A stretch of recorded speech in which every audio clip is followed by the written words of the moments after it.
ನಮಸ್ತೆ ಕರುನಾಡಿನ ಉದ್ಯೋಗಾಕಾಂಕ್ಷಿಗಳಿಗೆ, ನೀವು ಇನ್ನೂ ನಮ್ಮ ಚಾನೆಲ್ ಅನ್ನು ಸಬ್ಸ್ಕ್ರೈಬ್ ಮಾಡಿಲ್ಲ ಅಂದ್ರೆ ಪಕ್ಕದಲ್ಲೇ ಕಾಣುತ್ತಿರುವ ರೆಡ್ ಕಲರ್ ಐಕಾನ್ ಅನ್ನು ಕ್ಲಿಕ್ ಮಾಡಿ ಹಾಗೂ ಪಕ್ಕದಲ್ಲೇ ಇರುವ ಬೆಲ್ ಐಕಾನ್ ಅನ್ನು ಕ್ಲಿಕ್ ಮಾಡಿದರೆ ನಾವು ಅಪ್ಲೋಡ್ ಮಾಡುವ ನೂತನ ಉದ್ಯೋಗದ ಮಾಹಿತಿ ನಿಮಗೆ ಸಿಗುತ್ತದೆ.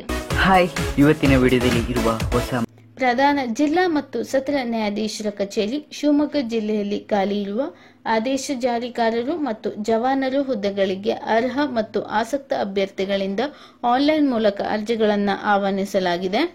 ಅಭ್ಯರ್ಥಿಗಳ ಅರ್ಜಿಗಳನ್ನು ಶಿವಮೊಗ್ಗ ಜಿಲ್ಲಾ ನ್ಯಾಯಾಲಯ ವೆಬ್ಸೈಟ್ನಲ್ಲಿ ಕೊನೆಯ ದಿನಾಂಕದೊಳಗೆ ಅಂದರೆ 18/1/2019 ರಾತ್ರಿ 11:59 ಒಳಗೆ ಅರ್ಜಿಯನ್ನು ಆನ್ಲೈನ್ನಲ್ಲಿ ಸಲ್ಲಿಸತಕ್ಕದ್ದು ಹಾಗೂ ಶುಲ್ಕವನ್ನು ಪಾವತಿಸಲು ಕೊನೆಯ ದಿನಾಂಕ 19/1/2019 ಆಗಿರುತ್ತದೆ.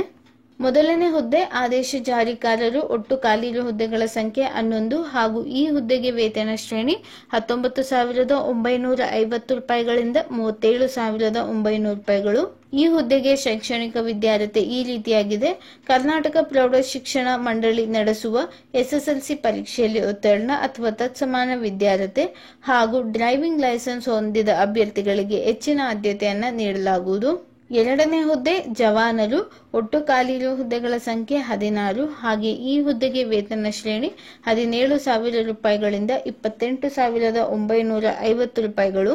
ಶೈಕ್ಷಣಿಕ ವಿದ್ಯಾರ್ಹತೆ 7ನೇ ತರಗತಿ ಪರೀಕ್ಷೆಯಲ್ಲಿ ಉತ್ತೀರ್ಣರಾಗಿರಬೇಕು ಮತ್ತು ಕನ್ನಡ ಭಾಷೆಯನ್ನ ಓದಲು ಮತ್ತು ಬರೆಯಲು ತಿಳಿದಿರುವ ಅಭ್ಯರ್ಥಿಗಳು ಮಾತ್ರ ಈ ಹುದ್ದೆಗೆ ಅರ್ಜಿಯನ್ನು ಸಲ್ಲಿಸಬಹುದಾಗಿರುತ್ತದೆ.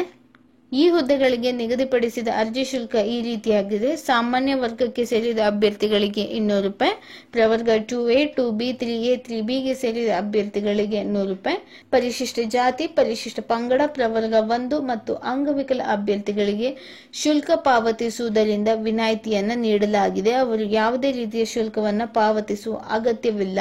ವಯೋಮಿತಿ ಕನಿಷ್ಠ 18 ವರ್ಷ ವಯೋಮಿತಿ ಆಗಿದ್ದು ಗರಿಷ್ಠ ವಯೋಮಿತಿ ಈ ರೀತಿಯಾಗಿದೆ: ಸಾಮಾನ್ಯ ವರ್ಗದ ಅಭ್ಯರ್ಥಿಗಳಿಗೆ 35 ವರ್ಷ, ಪ್ರವರ್ಗ 2A, 2B, 3A, 3Bಗೆ ಸೇರಿದ ಅಭ್ಯರ್ಥಿಗಳಿಗೆ 38 ವರ್ಷ, ಪರಿಶಿಷ್ಟ ಜಾತಿ, ಪರಿಶಿಷ್ಟ ಪಂಗಡ, ಪ್ರವರ್ಗ 1ಕ್ಕೆ ಸೇರಿದ ಅಭ್ಯರ್ಥಿಗಳಿಗೆ 40 ವರ್ಷಗಳ ವಯೋಮಿತಿಯನ್ನು ನಿಗದಿಪಡಿಸಲಾಗಿದೆ. ಜವಾನರು ಹುದ್ದೆಗೆ ಅಭ್ಯರ್ಥಿಗಳನ್ನ 1:10 ಅನುಪಾತದಲ್ಲಿ ನಿಗದಿಪಡಿಸಿದ ಶೈಕ್ಷಣಿಕ ಪರೀಕ್ಷೆಗಳ ಒಟ್ಟು ಅಂಕಗಳ ಸರಾಸರಿ ಆಧಾರದ ಮೇಲೆ ಮೆರಿಟ್ ವೈಸ್ ಸಂದರ್ಶನಕ್ಕೆ ಕರೆಯಲಾಗುವುದು. ಆದೇಶ ಜಾರಿಕಾರರ ಹುದ್ದೆಗೆ 1:25 ಅನುಪಾತದಲ್ಲಿ ನಿಗದಿಪಡಿಸಿದ ಶೈಕ್ಷಣಿಕ ಪರೀಕ್ಷೆಗಳ ಅಂಕಗಳ ಒಟ್ಟು ಸರಾಸರಿ ಆಧಾರದ ಮೇಲೆ ಮೆರಿಟ್ ವೈಸ್ ಸಂದರ್ಶನಕ್ಕೆ ಕರೆಯಲಾಗುವುದು. ಸಂದರ್ಶನಕ್ಕೆ ಆಯ್ಕೆಯಾದ ಅಭ್ಯರ್ಥಿಗಳು ತಮ್ಮ ಸ್ವಂತ ಖರ್ಚಿನಲ್ಲಿ ಸಂದರ್ಶನಕ್ಕೆ ಹಾಜರಾಗಬೇಕು ಹಾಗೂ ಸಂದರ್ಶನ ಪತ್ರ ಬರದೇ ಇರುವ ಅಭ್ಯರ್ಥಿಗಳು ಸಂದರ್ಶನಕ್ಕೆ ಅರ್ಹರಿಲ್ಲವೆಂದು ಭಾವಿಸತಕ್ಕದ್ದು. ಆಯ್ಕೆಯಾದ ಅಭ್ಯರ್ಥಿಗಳು ನೇಮಕಾತಿಯ ನಿಯಮದಂತೆ 2 ವರ್ಷಗಳ ಕಾಲ ಪರಿವೀಕ್ಷಣಾ ಅವಧಿಯಲ್ಲಿ ಇರುತ್ತಾರೆ. ನಮ್ಮ ವಿಡಿಯೋ ಕೆಳಗೆ ನೀಡಿರುವ ಡಿಸ್ಕ್ರಿಪ್ಷನ್ ಬಾಕ್ಸ್ ನಲ್ಲಿ ನಿಮಗೆ notification link, application link, website link ಬಗ್ಗೆ ಮಾಹಿತಿ ದೊರೆಯುತ್ತದೆ. ಉದ್ಯೋಗರಾಜ್ ಆಪ್ ಅನ್ನು ಈ ಕೂಡಲೇ ಗೂಗಲ್ ಪ್ಲೇ ಸ್ಟೋರ್ ಅಥವಾ ಈ ಕೆಳಗೆ ನೀಡಿರುವ ಲಿಂಕ್ ಮುಖಾಂತರ ನೇರವಾಗಿ ನಮ್ಮ ಆಪ್ ಅನ್ನು ಡೌನ್ಲೋಡ್ ಮಾಡಿಕೊಳ್ಳಬಹುದು ಹಾಗೂ ತಪ್ಪದೇ ನಿಮ್ಮ ರೇಟಿಂಗ್ಸ್ ಅನ್ನು ನೀಡಿ ನಮ್ಮನ್ನು ಹೀಗೆ ಪ್ರೋತ್ಸಾಹಿಸಿ. ಧನ್ಯವಾದ.